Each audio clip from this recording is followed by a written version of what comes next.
Hello, hello, hello. Welcome everybody to Dental Nuisance episode 3. We're back with our home team, our crew, to talk about whatever was latest and greatest in dentistry in the month of June, which was a very interesting month. A lot of things around Medicaid, Medicare, virtual dentistry. We're going to talk a little bit about the Pennsylvania. For some reason, there's a lot going on in Pennsylvania as far as embezzlements and stuff. So we'll talk a little bit about that. And then the U.S. population is getting older, and on the tech side, our friends at Pearl, more like Brian's friends at Pearl, got some new patent going on. So maybe we'll talk a little bit about that as well. So with that being said, welcome everybody, and I guess let's just start with the first one. So what do we got? Julie putting it up.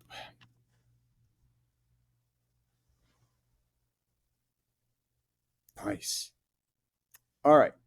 Cash payments could help Medicaid beneficiaries obtain better coverage. So this was a uh, research project by one of the groups that wanted to study if the cash payments would be helpful for Medicaid patients instead of the actual Medicaid to obtain the better dentistry.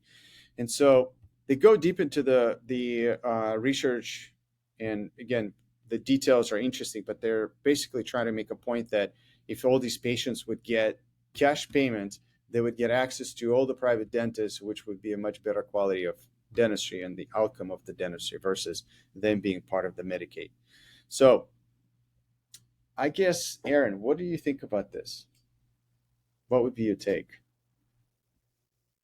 I'm My first thought was that a quick read through at first, it said you would have a sliding scale as to how much income you made, and then at some point you kind of bail out of that system, so you're decreasing what you're paying, and then you go to like full pay or whatever it is.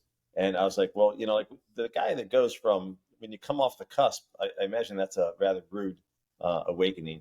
Um, but then they're talking about providers losing 18% of their Medicaid revenue and uncompensated care and billing issues. um, I mean, it's the old three-legged stool thing. You got quality, you have access to care, and you have cost, and you get to pick two. And they're trying to pick all three, and I just don't know if it's possible or not. I haven't seen it yet, at least. Can we Yeah, clarify? it, So they're saying is that yeah. instead of having like Medicaid providers, Medicaid would pay the individual directly to then go get dental care? They said they would set up HSAs for them. Okay, yeah. So they would then get to essentially choose providers, and I got you. Yeah, specifically, the government would give each Medicaid beneficiary an individual health savings account and provide federal contribution based on household income, with additional requirements based on work, education, and time frame for spending. Yeah, I would say based on what Medicaid pays for procedures anyway, if they give them that money in HSA, they're going to get a cleaning and then they're going to max out. Well, yeah, that's kind of my thought. So I think the issue is not the type of care that they're getting anyway. I mean, I think that in the US, the culture around dental work and having your teeth cleaned and and having amazing dental care is different than it is in some other places. We went to New Zealand and Australia, and those people like budget $1,200 of their income every year to go towards their mouths in some capacity. And I just don't think that that's the culture here. So I think it's kind of 6 to 1, half a dozen the other. It feels like I'm not sure that it would make much of a difference. At the same time, I think there's a stigma around, types of patients coming into offices and negative bias that might be occurring. I've heard things working in dental offices and Medicaid offices as well. I What? know, go figure. So that's my 2 cents. I would just love to see how it works. So I'm just trying to think of like flow. They call your office and they're like, "Hey, I have a Medicaid HSA card. What's the fee schedule? Are there different fee schedules? Are you billing a kind of out of network fees? Are you billing full fee?" Um, and the HSA is interesting too because some HSAs, you can use it as an investment, like a lifelong investment. So is it set up to do that sort of stuff, or is it literally just a card for dental? Because most HSAs are, you know, dental, eyes, medical, like it spans the gamut. Right. So how does it get to dental, or can they just like bank all the money that's put in their HSA and maybe go get LASIK or something like that? Right. Like combined with an employer contribution as well. Yeah, Yeah, that's an interesting point. it's interesting. Medicaid has such a stigma. Everyone calls it a Medicaid mill, but most Medicaid mills take all insurance. So if people are like, yeah, I have the Medicaid HSA, you know, there's going to be plenty of people that are inclined to be like, sorry, we don't take that, because of associations with, like you said, the type of patients. It'd be interesting. I would be personally, having worked in an office like that, I had 2 chairs that I worked out of. My schedule was 3 chairs triple booked, so that I would actually have enough for kind of 1.5 chairs. So I would be reticent to see how that works, because it's important for me to have a full schedule. So I'd be scared of the risk, but it's interesting. Yeah. I And mean, I think, yes, Aaron. no, I was going to say, when I first got out of school, I worked in an office that took that kind of insurance, and it was not unusual for me to go in on a Saturday and have like Stim was saying, you know, a triple book schedule, and literally have nobody walk in the door. If it was sunny and nice outside, literally nobody would walk in the door. So when you're dealing with that sort of behavior from your general population, I mean, we all get it in our practice. We have some of those folks. We know before the day comes in who's going to walk in and who's going to give you an excuse about why they couldn't make it. Okay. But when you have an entire practice full of that, it's pretty hard to run things and have any sort of a business. And let's face it, if you can't stay in business, you can't help anybody. So to your point, Brian, I don't think that they would allow them to just invest that HSA money. I'll bet they would put some kind of a stipulation on that, so they don't just kind of, you know, take the money and go use it for something else. Oh yeah. But it's hard. I mean, it's hard to run a practice that deals with that population. It just is, because of what we typically see as the habits of that population as far as coming to the dentist. Yeah, and maybe we can tie this into the next topic that was that we wanted to look into, which is the Medicaid disenrollment tops 1 million, and they specifically call out 3 states that around half of those disenrollments live in Florida, Arizona, Arkansas. I'm curious if somehow these two connected, not necessarily the HSA in the discussion, but the disenrollment tops 1 million, and the quality of dentistry and the type of businesses that are running that are specifically Medicaid offices.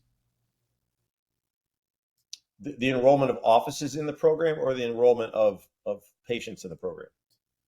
Patients. All right. That's interesting.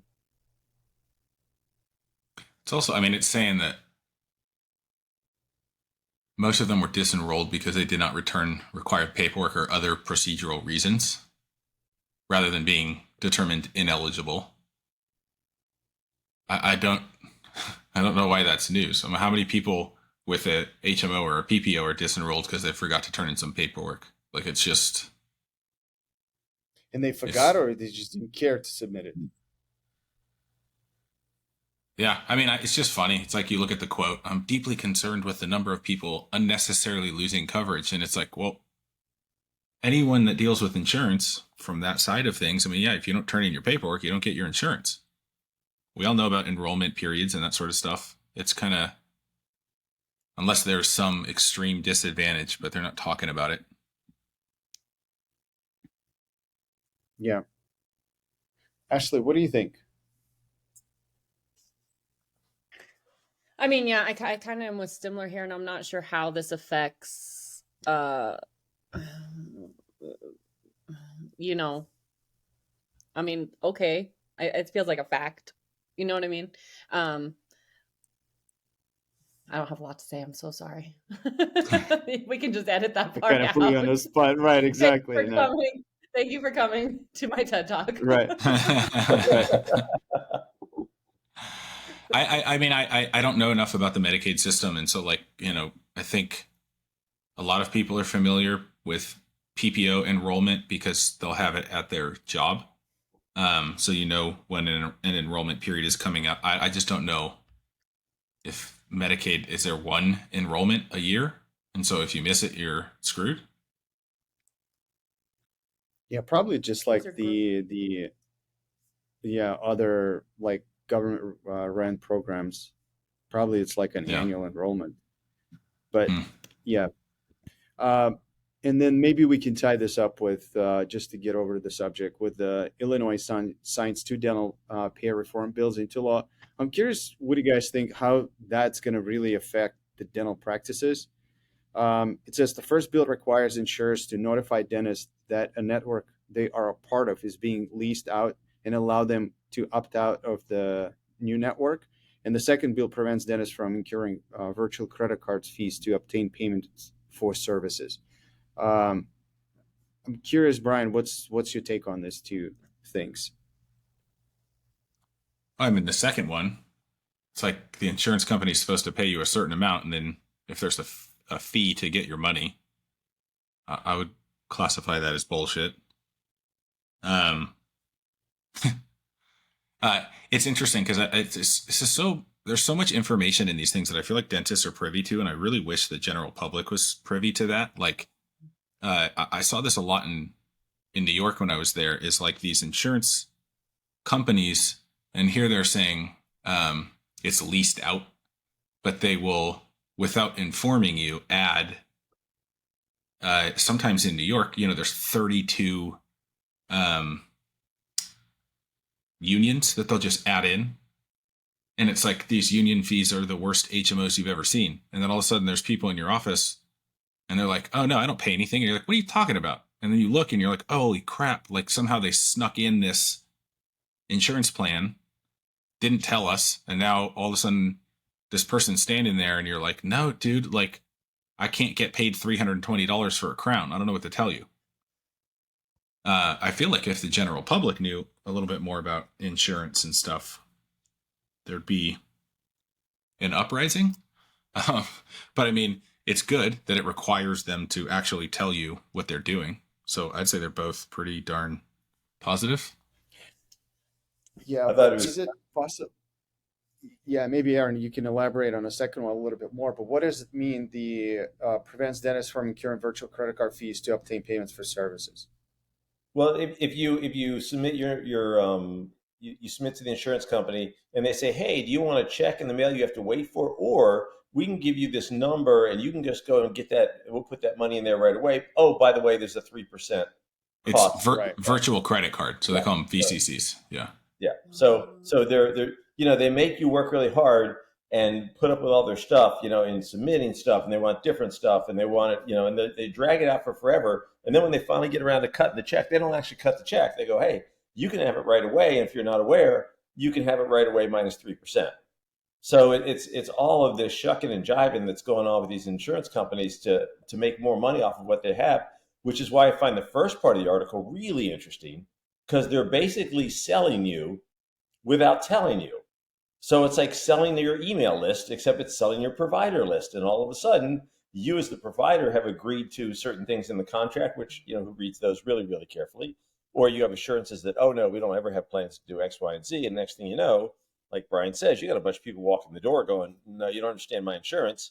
And you thought you did, and no, you don't, because their insurance is completely different. And your contract's been sold to their guy. And now you've got a different problem. Interesting. So is it happening in every state, and Illinois is the first one to actually pull the trigger on this? It's the first I'm hearing about it, but yes, Yeah. every state. I mean, if it isn't, it will be soon. I mean, once an insurance company starts this stuff, it seems like all the rest of them hear about it, and pretty soon we're all in the same boat. So hopefully once this happens, the other states will hear about it and go, this is probably a good idea to protect our providers. Well, insurance companies are exempt from the majority of antitrust laws. So if you look at what gets dropped, like dropped by insurances each year, it is pretty much every single insurance company at the same time. Yep. You know, so I just think there's a week where they sit down and they're like, how do we cut costs next year? And then they just start cutting fees or cutting codes. It's really interesting. Yeah. It feels like Man, there's that a whole just- science behind insurance, right, Ashley? It's just so, yeah, and it's just so dirty. Like they're already so dirty. Like why does it like just now we're gonna sell your shit, you know? Like, or yeah, at least Well, you know there's- you're. Then you can't like. Go ahead. Sorry. I should have kept it. We should have talked about this. This is my bad. There was something I was reading about from the ADA that they're pushing out to have like you sign it and send it to your state representatives, and it's to stop insurance companies from controlling what the fees you can charge are when it's an uncovered procedure. So this person has the insurance. The insurance is like, go ahead, we pay for everything. Let's use veneers. They don't cover veneers. So then you're like, okay, well, this isn't covered by your insurance. So my veneers cost $2,000. But then the insurance company is like, no, you can only charge this much. And it's like, Even though wait. they have nothing to do with it. Yeah, you don't cover it, but you are contractually obligated to do this. And so optometry and dentistry have come together because they do it for both. And they're starting to get dentists to sign these bills. But it's like, yeah, how do they dictate what you do when they don't even pay for it? They're not even involved in it. The only thing they say is, we won't pay for it. But So you could that can't even charge that much. go towards the things that some dentists do, like Botox and like, you see what I'm saying? Oh yeah, but you're living in a PPO world too. I mean, Yeah. all of these insurances have things they won't cover. You get down to Medicaid, and it's like, yeah, you need a crown. No, pull the tooth, get a partial denture. But the other thing that it does as well, and they made mention of this in that article I was reading, is that it also, the cost of everything go up for what we're putting in people's mouths, right? So supplies, teammates, labs, all of this stuff goes up, but the reimbursement goes down. And so what it leads Very to logical, is Brian. that, What's the problem with it? yeah, what it leads to is then dentists start, like, you got to look for a lab that's cheaper. So like, okay, well, anyone that has, so what do you do? Anyone that has this insurance gets this like shit lab, but it's because you can't charge for it, right? So it's a lot of times that's exactly what happens, though. no, it is, and so it's a smart bill to pass, because then it actually does protect the patient, so that people aren't sending it out to some lab in some other country that's garbage, and you don't even actually know if it's Emax or you don't know if it's zirconia. So it does protect, I think, both patient and dentist. But Yeah, well, probably back insurance, to your love point. It would be nice if it would be a lot more conversation about this to the public, because I feel like public doesn't know, and they don't know what lab you're going to send it to and what material you're going to get. And if you ask any normal patient, they would prefer better material. But if they're locked into certain decision that's already made for them, I don't think they would be super thrilled about it. So Yeah, feel but like I these are also some of think the you get challenges. the whole phenomenon. You get the whole phenomenon where the patient says, "Well, if the insurance covers it, then I'll go ahead and get that done. But if it doesn't, then I won't." Thinking that the insurance is the righteous arbiter of dental care, or they're just not interested in investing the money. I mean, I had a lady Wednesday, front tooth is brown. Okay, it is brown. It's not yellow. It is brown. Okay, we take an X-ray, big abscess. You need a root canal, and then she wanted to have something done to make it white. And she's like, "Well, could you just put the crown on? Could you just do that?" I'm like, "Well, I could, but like you have this big abscess." And we talked about it for a bit. And she said, "Well, if the insurance covers it, I'll do it. If not, then I'll just live with my brown tooth." I mean, I went through the whole thing about That's rough. the bacteria going to other parts of the body. We talked about that it's eating away at the bone. I mean, we talked about all the bad things that are going on and that just don't hurt, or don't hurt yet. And in the end, it was like, well, if the insurance covers it, I'm good. If not, no. So I wonder how many people go, oh, I'll opt for a better crown for an extra $100 versus I'll just take whatever the insurance covers because I don't want to pay any money out of pocket. Yeah. Do you guys think that now we see a lot more offices going out of network? Like it seems to me that in Austin, most of my clients that I go to see, they're just trying to get out of all the insurance companies. And I see emails left and right going to patients saying like, we're going off the network and, we will do our best. We have membership plans and all this stuff. But I see that happening more and more often. Is it because we're getting to the tipping point of this bullshit going on with insurance companies? I think you're exactly 100% right. I think that they've squeezed it down and squeezed it down. Amongst the docs that I coach, I'd say more than half are trying to make a break away from insurance. And you got to figure the insurance companies during COVID, they collected their premiums and they paid out very little because nobody was going. So they had the space to be able to see how far can we like knock this down before it becomes a problem. And I think the only way that we as dentists get to vote about this is we start leaving networks, and then once there's not enough docs to do their networks, then they'll go ahead and turn around and start bringing those reimbursements back up or come up with something else that will make it more attractive for a doctor to actually be in network. But I think you're right. I think they have squeezed it down about as tight as they can get it. And doctors are just like, I'll do better with half a schedule of regular patients and sit around and twiddle my thumbs for the other half of the day. I'll make more money and I'll be a lot less stressed. Exactly. Brian, do you have anything to add to it? Like, what do you do with your little empire? I just think that I would like to think that some of this is also dentist's fault, right? Like if a lot of dentists, I don't even think look. You like ask them like, what do you get paid for a crown? And they're like, I don't know, probably like 700. And you're like, do you know? So they've been doing this forever. But PPOs are going to become like HMOs, right? Like you look back far enough, there's Medicaid, there's insurance. HMOs got really bad. Now they go to Medicaid mills. Half of the PPOs out there pay worse than the HMOs. So a lot of the insurance is ending up in the hands of Medicaid mills.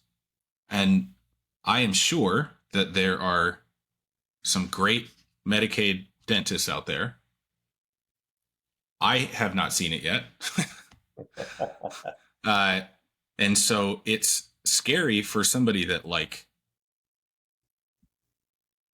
dude, it's such a conundrum. It's scary because you know everyone deserves care. Everyone deserves to be treated the same.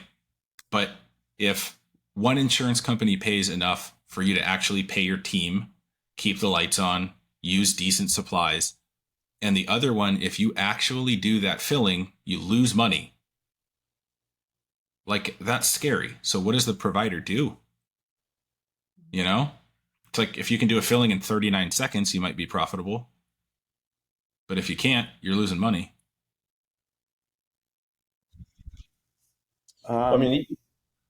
Yeah. Yes, Aaron. Even if you can do it in 39 seconds, how many of those can you do in a career before you burn out? I mean, Oh, yeah. There's a You'd be dead in 5 weeks. Yeah, and certain limit to how much good care you can give. There is emotional burnout. There's empathetic burnout. There is staff that you're trying to, and they, they want a decent wage and they want to get paid and et cetera, et cetera. I mean, it's just, I think that dentists aren't really trained in business in any way, shape, or form because we're allergic to it and we think that it makes us dirty. But the truth of the matter is you can't help anybody if you don't have an office that's up and you don't have trained staff and you don't have the right supplies, because that makes it possible to render care and in a way that makes it good for the patient. Because if that patient has to keep coming back over and over and over again for that tooth or that filling or the whatever, eventually they just kind of like, I'm kind of good. I'll just wait till it hurts. And that's not going to be the best. That's not best for their overall health either.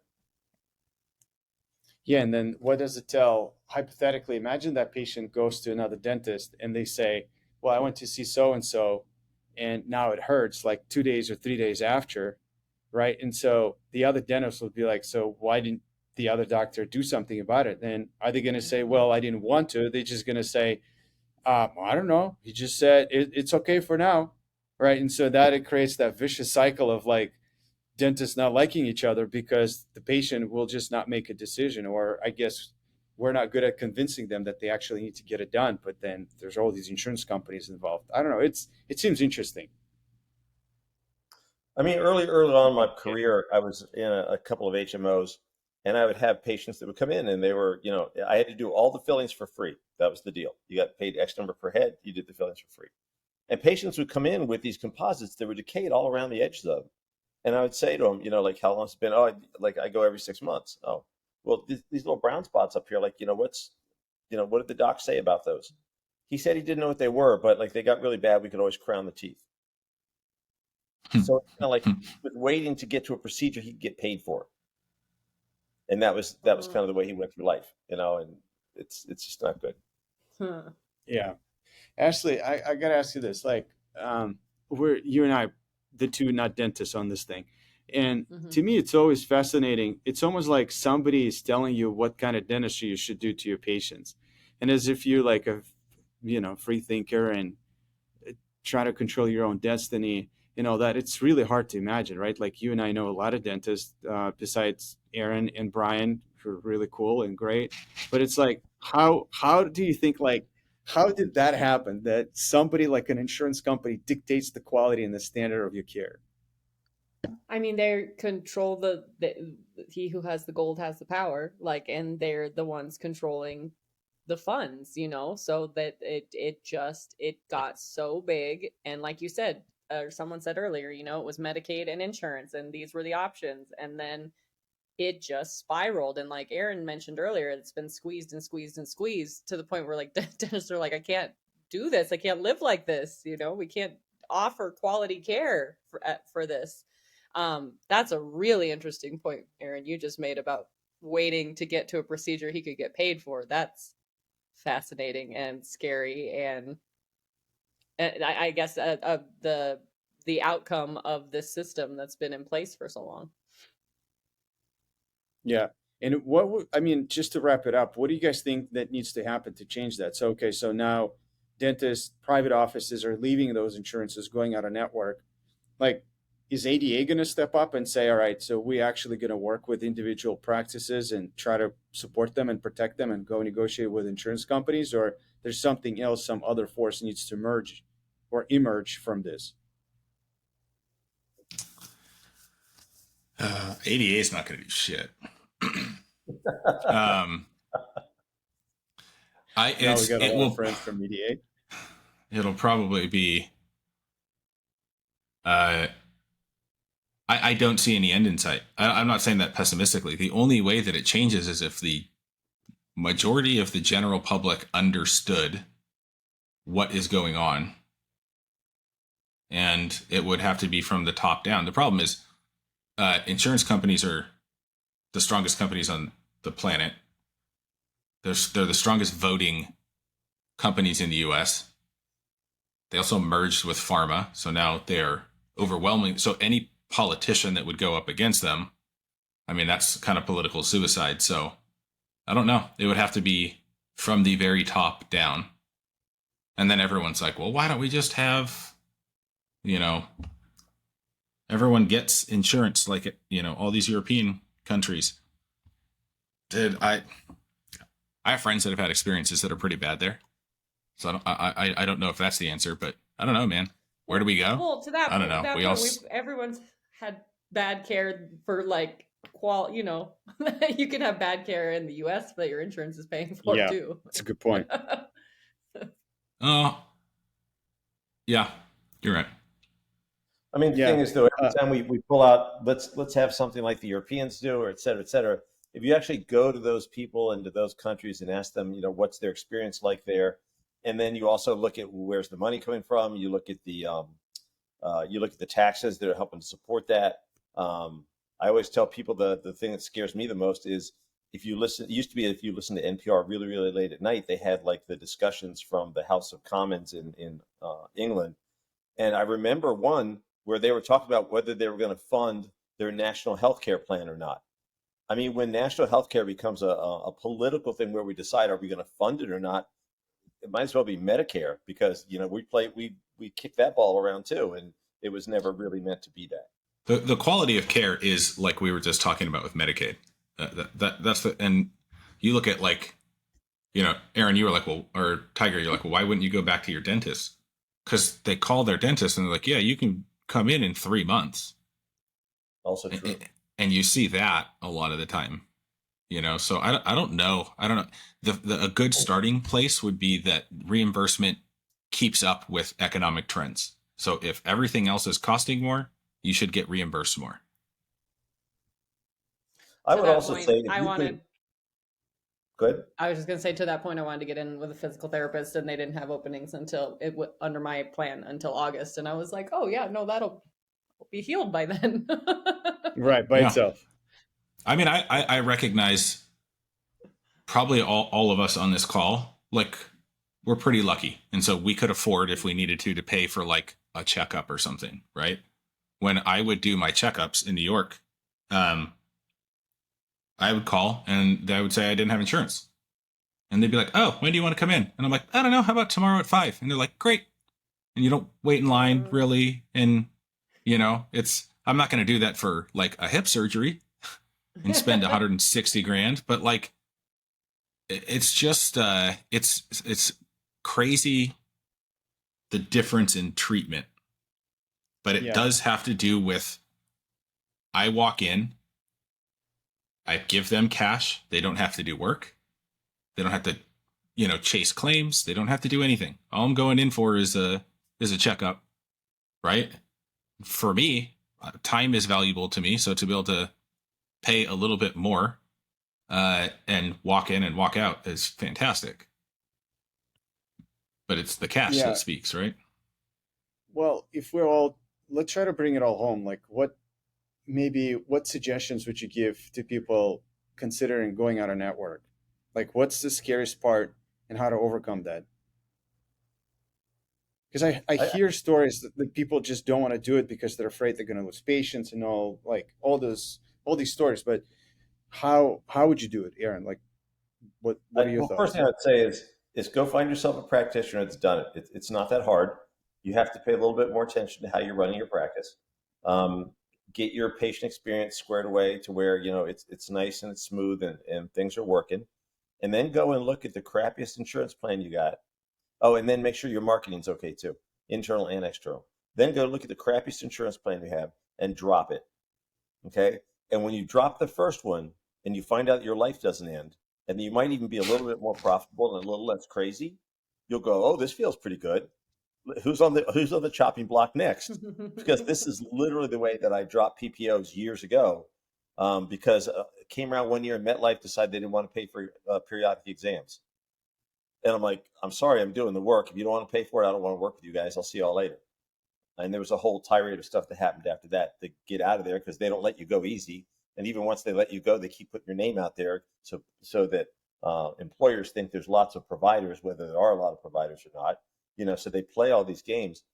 What I'd like to see is take away most of that antitrust stuff from dentists getting together and talking. One of the reasons the insurance companies are so strong is because they can all get together. They can all decide this is what we're going to do this year. And as dentists, we're all individuals and we have no power separately. If you made it so that dentists could get together and say, look, we're just not going to accept X, Y, and Z insurance because this is ridiculous. And across the nation, nobody accepted Delta crappy insurance. I can guarantee you they would change their tune tomorrow. Did you know that Delta has a section in their contract that is an anti-collusion clause? And if you sign up with Delta, they can sue you if you go talk with other dentists about it? You can put all sorts of illegal things in all sorts of contracts. And if someone came in and said, it's illegal, I don't care if someone signed it or not, it is illegal and we are no longer going to be supporting this. So if you go and sue, that's cool, but you're persona non grata. You don't even make it to court because we've already decided this is not okay anymore. Yeah.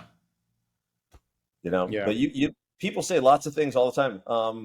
What do they call it? We're non-compete contracts, almost unenforceable. Unenforceable. Yep, that's what I was gonna say. And in almost every associate contract that exists. Okay, and they're just about unenforceable. If they can make you believe that you have to follow this, deal's done. Ashley, what do you think to wrap this subject up? Like, what needs to happen? How do people go out of network?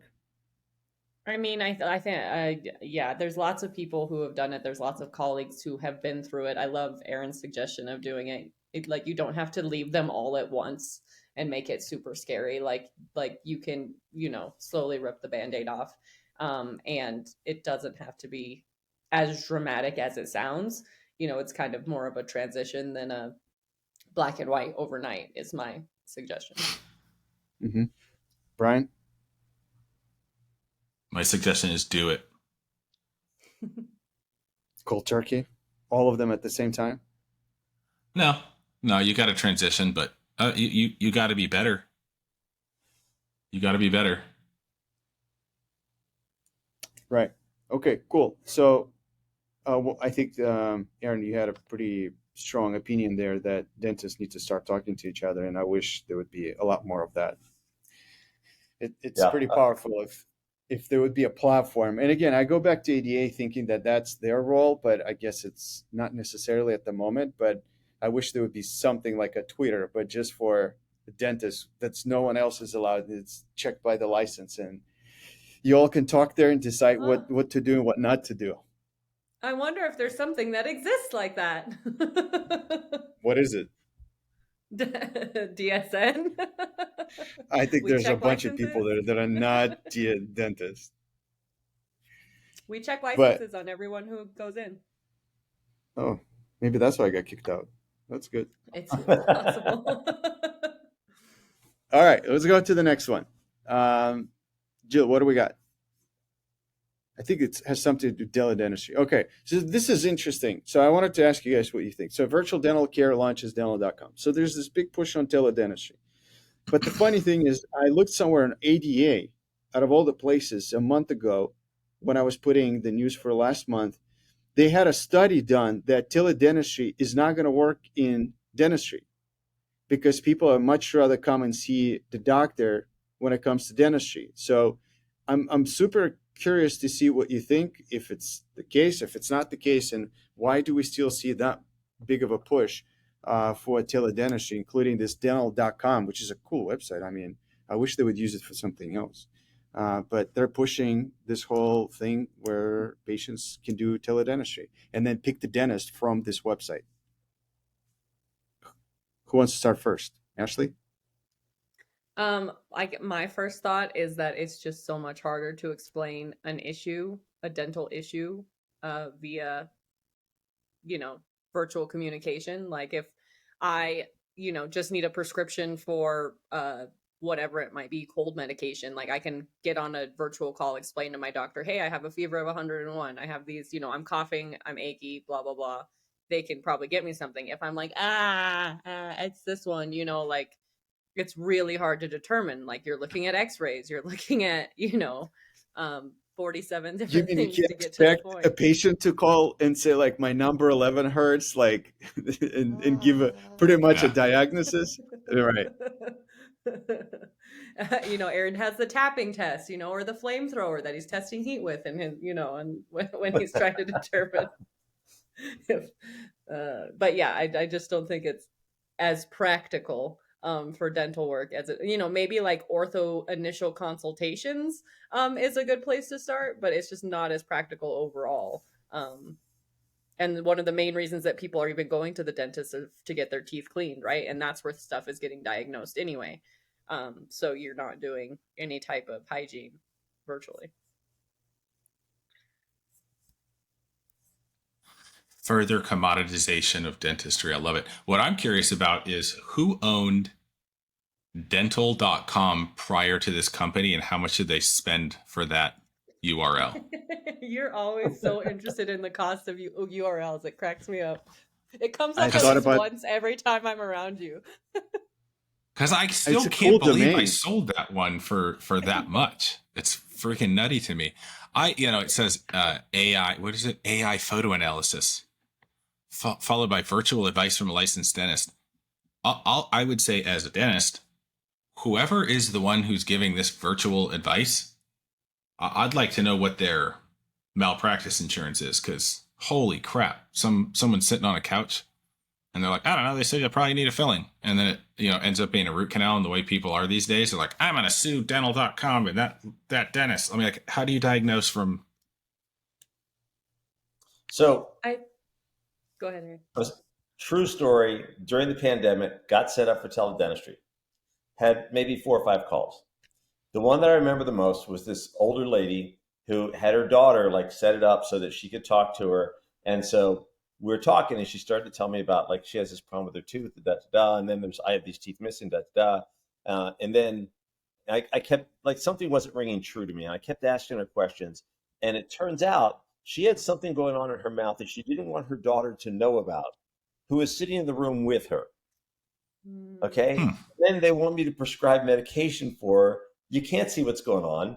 Brian, how many times have you had a patient walk in the door and you're like, oh, it's this one back here that hurts? You go tap, tap, tap, tap, tap, tap, tap, tap, ow. And it was the 2-3 teeth in front, or it was in the other arch. Or, Yep. I mean, patients have no idea there is no way to see what's going on. I don't see how this flies. I don't see how it lasts very long at all. I'd like to be like, yeah, cool. So that one looks like it needs to be pulled. Could you go to the garage and grab your toolkit? I'm gonna coach him. I'm gonna coach him through the. Like I said, you're gonna turn the little thing, and then once it's real tight, just freaking yank it. I mean, that's what we all do, right? Don't get the little pliers. Get the channel locks. We're going way in back. We need the channel locks is what we need. And if it doesn't come out, use a little bit of WD-40. It's gonna be good. What could go wrong with this? Yeah. Well, but can we be a little Pretty like much nothing. Well, can we maybe see the other side? Is there like something that they can come up with, like you can, I don't know, put in your mouth like a small scanner or something? That's like how much is that going to cost? Mail it to you. I mean, yeah, like what? And how are you going to get it to them? And what's the guarantee you're going to get it back? Yeah. For just the what? Just the simplicity for someone to, yeah. I mean, if you're doing teledentistry, basically you're looking for drugs. And I'm not saying drugs in a bad way, but you're looking for medication for some reason. And you're when it's like, hey, I have a cold, my temperature is this. That's a perfectly valid. You can evaluate your symptoms. You thermometer, you figure all that stuff out. When we're talking in your mouth and it hurts somewhere, and I'm not really sure, doc, does it hurt when you bite or cold? I'm not really sure. It just hurts sometimes. How do you test that? I mean, that's crazy. Is it in any way helps an office to schedule that patient properly? Like instead of an emergency, put them like somewhere else, or it's all going to be emergency? I'd just rather have them come in. I don't. So we were just talking about like how do you go out of network, right? So it's like you got to have a patient who's your avatar. This is not your avatar, Not at all. right? Like this just isn't it. So it just depends what type of dentistry you want to do. You certainly could use this to drive patients into your office. I just see so many problems with this, right? Because my brain went there too. Have one of your RDAs sit on this thing all day, and every single person that comes in, I don't know, I'm looking, but I don't really see anything. Let's get you in the office, and then you have someone who's not a dentist doing your virtual consult. Creates all sorts of. There's a lot of potential misuse, I think. I don't know what they're trying to do. It doesn't say anything other than very vague. Committed to making dental care accessible to all patients. What does that mean? Brian, it's teledentistry 3.0. There's something 2.0 and 1.0 that somebody used. So you got to give them some credit. It's 3.0, Brian. Dude. It's improved. Yeah. It's new and improved. It's like Tide. It's always new and improved. Come on. I'm looking up right now, dental care. What is it? Dental care version 1? No, it's dental.com. Teledentistry. Oh, boy. Yeah. All right. I think we should. Yeah.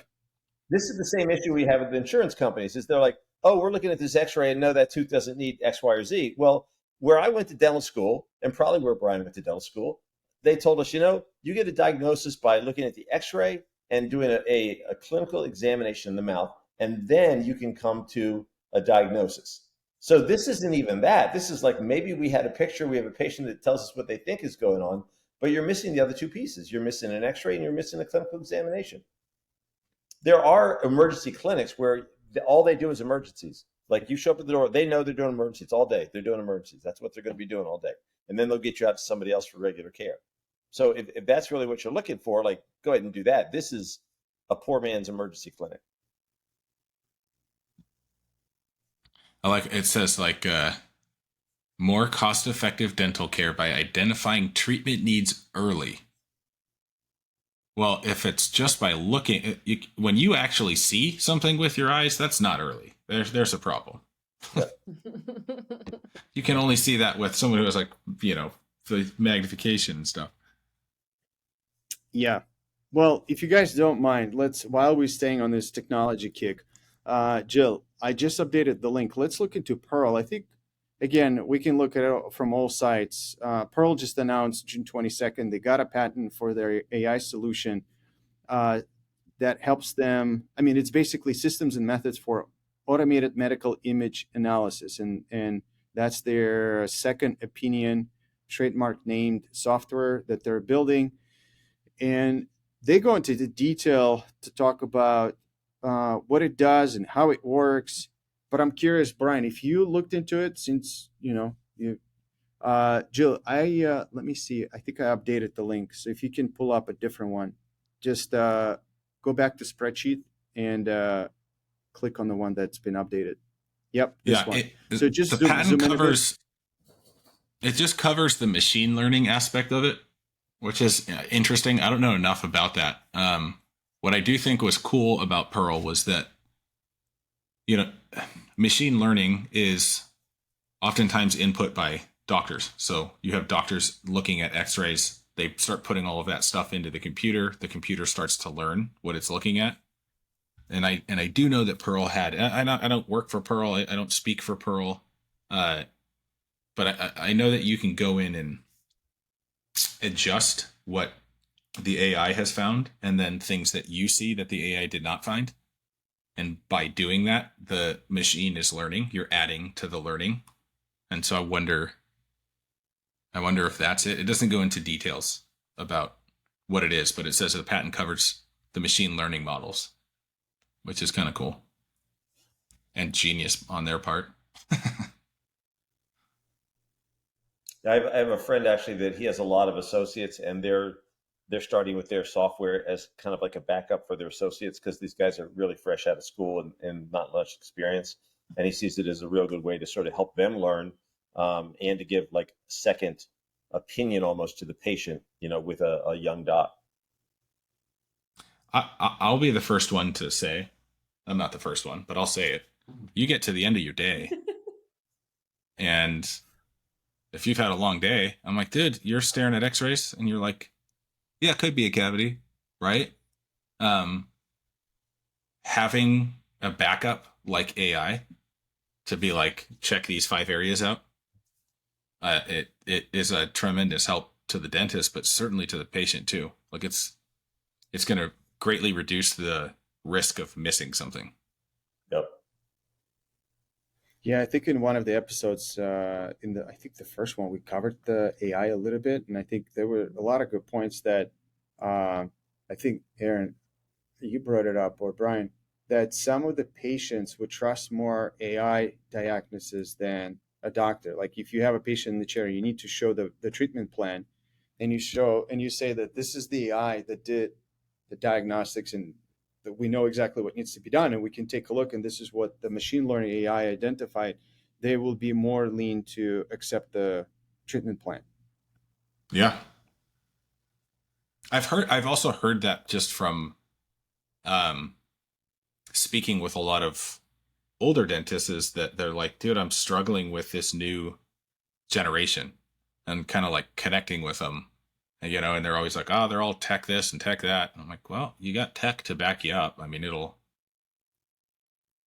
speak in ways that you can't sometimes. Yeah. Interesting. Well, any other thoughts on just in general? Like, I mean, I think the two emerging winners at the moment is the Pearl and Overjet AI. They both have very different approaches from what I found doing the research. I feel like Pearl was more in the offices and private offices and working with offices, meaning like being able to do the X-ray, understand the X-rays, and the Overjet AI was more with insurance companies. So working with them and then crossing the bridge on the other side. And so I think they have both different approaches, and we yet to see how the adoption is going to go. I don't know the price point. Have you ever looked into it, Brian, Aaron? Like, how much would it cost to have one of these things? I don't know. Yeah. Again, I don't want to speak for them because I don't know. It's probably, again, 500 to 1,000. That would be my guess, to have something like this. But it's an interesting technology. I guess from a fear standpoint, not to dwell on this too much, again, going back to the insurance companies, like any of these companies, my biggest fear would be if they'll start working more alongside the insurance companies versus the doctors. And if it becomes the tool for that side of things versus helping you to diagnose better. So that would be my fear. So Tiger, quick search says $300 a month, flat rate. Nice. It's doable. Easily worth it, I would think. Yeah. I'm kind of chuckling about this other article. Utah has some of the highest fertility rates in the nation. Sorry. I don't think that was on our list of topics to cover, was it, Brian? It's Well, not on the list. Brother, It Let's is. move on. The U.S. population is older than it has ever been. That was one of ours. All right, let's move on. All right, you want to talk about that one? Let's move on. Let's talk about Utah's fertility rates. Well, I'm Ashley, curious. what do you think? is that fertility She's rate? not in Utah. I She's in think that- Colorado. What are we talking about here? I was going to say, I think that it's about quantity, not quality. But that's clear. All right, let's stay on course. All right, so That's- I want to throw this your way, guys. See what you think. How is it going to affect dentistry, if it will, in general? But it seems like the U.S. population is getting older, and right now in 2022, the median age was almost 40 years old. And so I'm curious, what are your thoughts on this? Even if we need to spend any time on this, but just out of curiosity, does it have any effect? Ashley, what do you think? Don't start with me. Okay, Brian, what do you think about this? I would say, as evidenced by this podcast, it certainly doesn't help with maturity.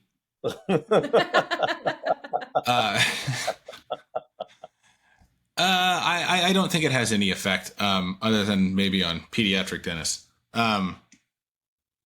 It's the article is just kind of saying that it's almost saying when you read into it that there's just less people being born, so the median skews up as people age. It's not that people are living longer; it's that millennials stopped having children. No, it is, and it's because more people are going to school and educated and getting jobs, so they're having kids later. So this would probably change. I mean, you look at how many people, kind of around our ages are really just getting around to having kids. I feel like I'm the only one on this call who has a kid. You are the only one on this call. Yeah.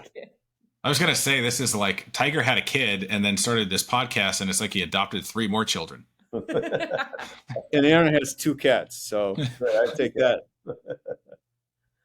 So so to me, as soon as I hear that, the first things I think are, there's going to be a lot more work because you eat on teeth for 50, 60, 70, 80 years. You need more repair and work. You drive the car, you've got to replace the tires, got to do maintenance, et cetera, et cetera. But the people that normally take those jobs in a dental office, there are not so many of those people coming around anymore. So your hiring costs are going to be higher. It's going to be harder to find people, et cetera, et cetera. And then I heard a report today on the news as I was driving around. They're saying they're starting to try to keep older workers in the workplace longer because there's no one coming up behind them to replace them and to force them out. And they're actually giving, they have, maternity leave. They're actually having grandparent leave, unpaid for up to a year after a grandson or a granddaughter is born, in order to try to make things more friendly for the grandparent to stay and keep working because it costs so much. And then the other thing they said that was really interesting, they were talking about the economy, and they said they're seeing worker hoarding or employee hoarding. And the idea being, we don't need them, but it's too expensive to go out and get them again. So we're not going to cut them loose. And so we're just going to hang on to all our employees, and we'll pay them whatever we have to pay, and we'll give them raises, even though it doesn't make sense business wise because we think that things are going to turn up in a little bit, and we don't want to have to go back and go through the cycle again. So I found all that to be like really interesting. It's like interesting. in my head, it's like I see Ben Stiller from that movie when he's like at the old person's home. What was that movie? And he's like, "Ah, do your fingers hurt? Like, start sewing again." To all the old people in there. Come on, someone's got to remember this. It's like grandparent hoarding. I think Jill What was it, Jill? Jill, what was? Oh, was that Happy Gilmore? Yeah, it was the quilting sweatshop in Happy Gilmore. Yeah, Tiger, you're gonna want to splice that into the podcast right here. Let me make a mark clip here. Well, interesting, but what kind of dentistry is going to look like if that's the trend? Like all on 4s or all on X's? Well, is it though? If this generation, it like has taken better care, like had in general better hygiene, dental hygiene than previous generations. I don't know if that's true though. Am I just making that up? Yeah, right. Yeah, I wouldn't say there's I got anything to statistically support that. What I think you'll have is a much higher educated patient base, which I enjoy personally. I guess to that point though, Brian, if they're better educated, they're probably taking better care of their mouths, so that's not getting incorrect assumption. Okay. Got it. Yeah. Okay. Yeah, I feel like Ashley, let's take you and I for example.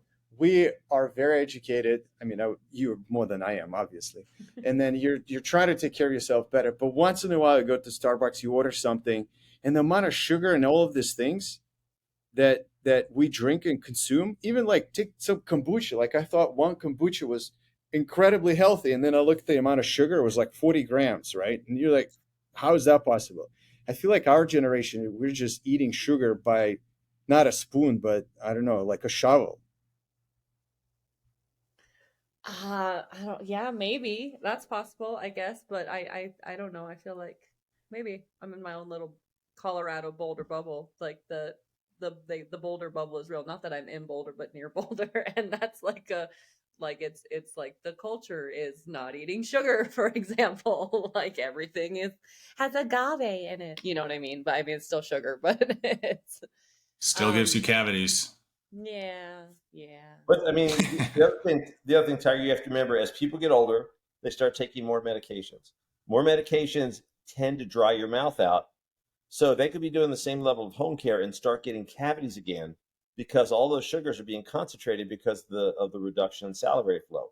So now you've got someone that's been taking care of their mouth all the time. They've been eating on restorations for a long time, so they're wearing through crown and bridge work.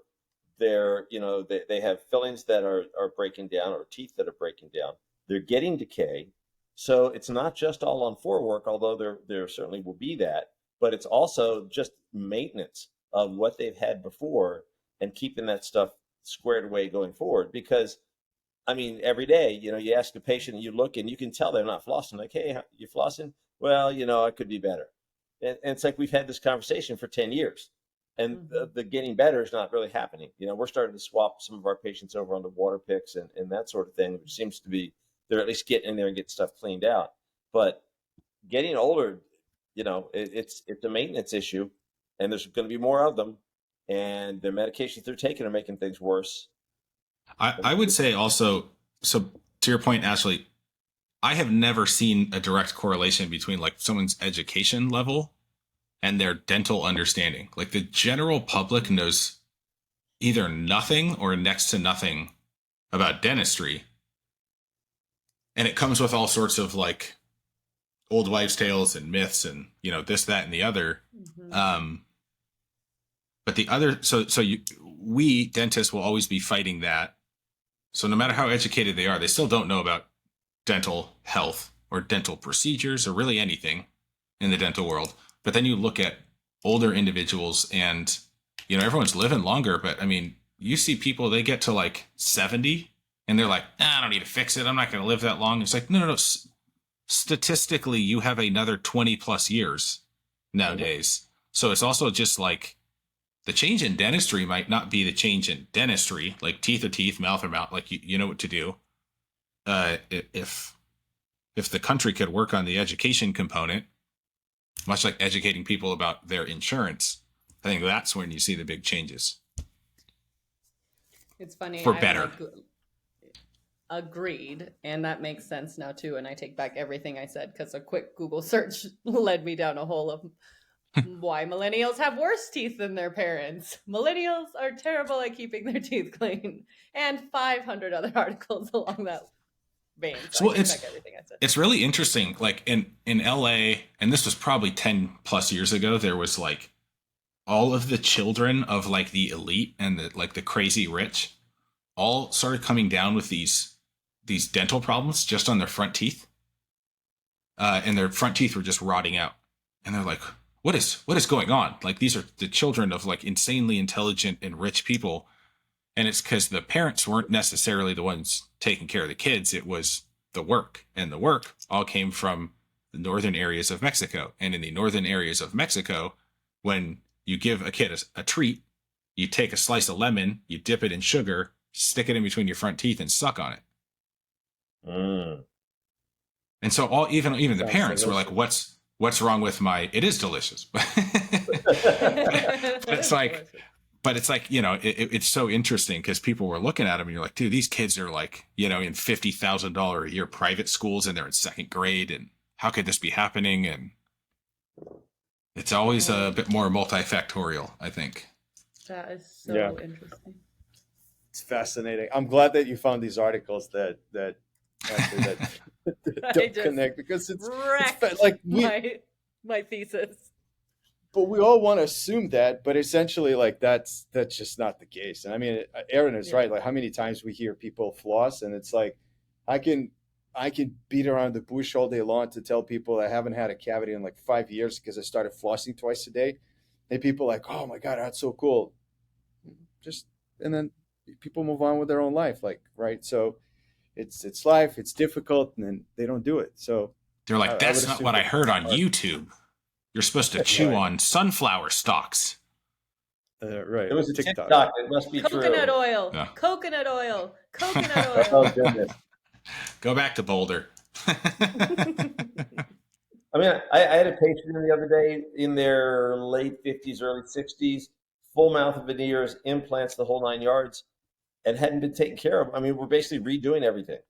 Mhm. But they didn't even teach them like how to take care of it, or he didn't get the message. And it's like everything was decayed. It's like we had to start over. You know, unfortunately, there was enough tooth to start over. But you know, just because you have a bunch of money and you can afford dental care doesn't mean that you're taking care of it afterwards.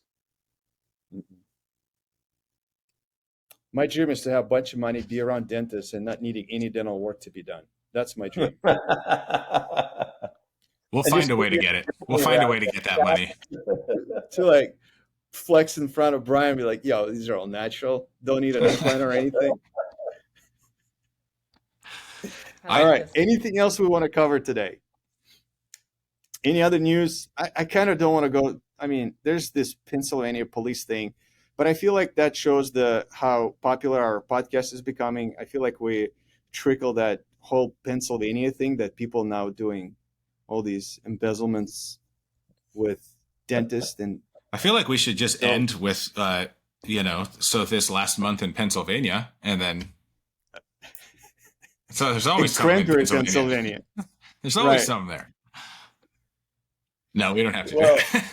Yeah, it's just people need to stop. I mean, this is so obvious when they say that people call and ask for cash payment or a gift card payment. Like, come on. Like, do you live under the rock if somebody says you have something going on against you and they ask you for a cash payment? Like, should people wake up a little bit themselves too and not fall victim for this bullshit? I mean, Yes. I think yes, they should. I think it just happens. I had an assistant working for me one time, was a very smart lady. But it came from what looked like my email address and said, hey, I need you to buy two $250 Google Play cards. We've used Apple products of everything, but yeah, let's buy $500 worth of Google Play cards. And then she's like, I got those cards. And I'm like, what are you talking about? And she's like, oh shit. What I'm hearing is that Ashley is the one behind the scams. Huh. Nope, I use Apple products. I can't do a whole lot with Google Play. Right. It's just interesting. All right. So I think yeah.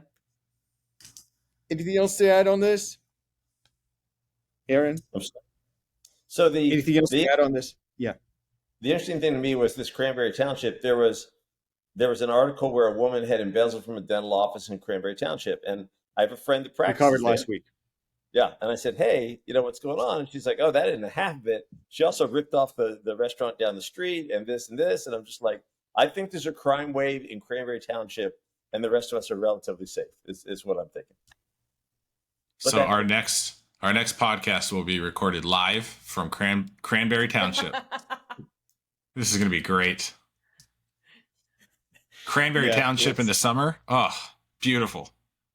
Better than Texas, I'll those- tell you. Those murder podcasts, we're actually going to turn this into a dental crimes podcast. Yes. Yes. I think somebody will Imagine- come by and knock us off as we're filming. Is what's going to happen. And then they'll do a dental murder, or then they'll do a murder podcast about it. There you go. Well, we'll get I'm looking popular, forward to it. for sure. Yeah. All right.